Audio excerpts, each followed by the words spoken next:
राज्य परिवहन महामंडळाच्या वतीने जिल्ह्यातील यवतमाळ आणि उमरखेड आगाराला प्रत्येकी 5-5 बसेस अशा एकूण 10 नवीन बसेस प्रशासनाकडून उपलब्ध करून देण्यात आल्या असून आज पालकमंत्री संजय राठोड यांच्या हस्ते उद्घाटन करण्यात आले।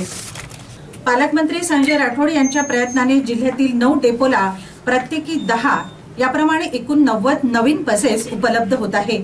त्यापैकी यवतमाळ व उमरखेड या डेपोला आज प्रत्येकी 5 बसेस प्राप्त झाल्यात। यवतमाळ बस स्थानकावर या बसेसचे लोकार्पण पालकमंत्री राठोड यांच्या हस्ते झाले।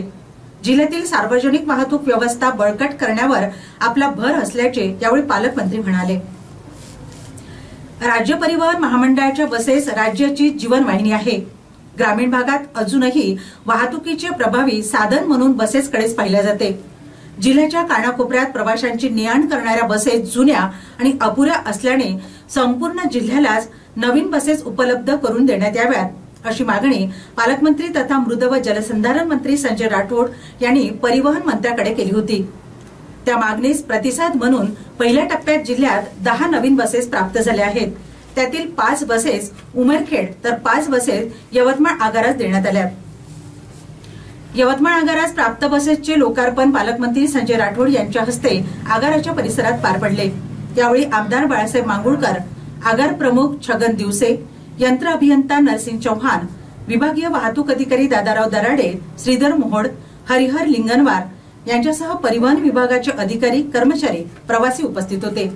यावेळी पालकमंत्री व अन्य मान्यवरांनी फीत कापून एसटी बसेसचे प्रवाशांच्या सेवेसाठी लोकार्पण केले। एसटी महामंडळाची बस आज देखील ग्रामीण जीवनाची जीवनवाहिनी आहे। त्यामुळे या वाहतूक व्यवस्थेला बळकट करण्यासाठी आपले प्राधान्य आहे। परिवहन मंत्र्याकडे नवीन बसेस उपलब्ध करून देण्याची मागणी मी सातत्याने केली होती। त्यामुळे आज नवीन 10 बसेस उपलब्ध झाल्या आहेत।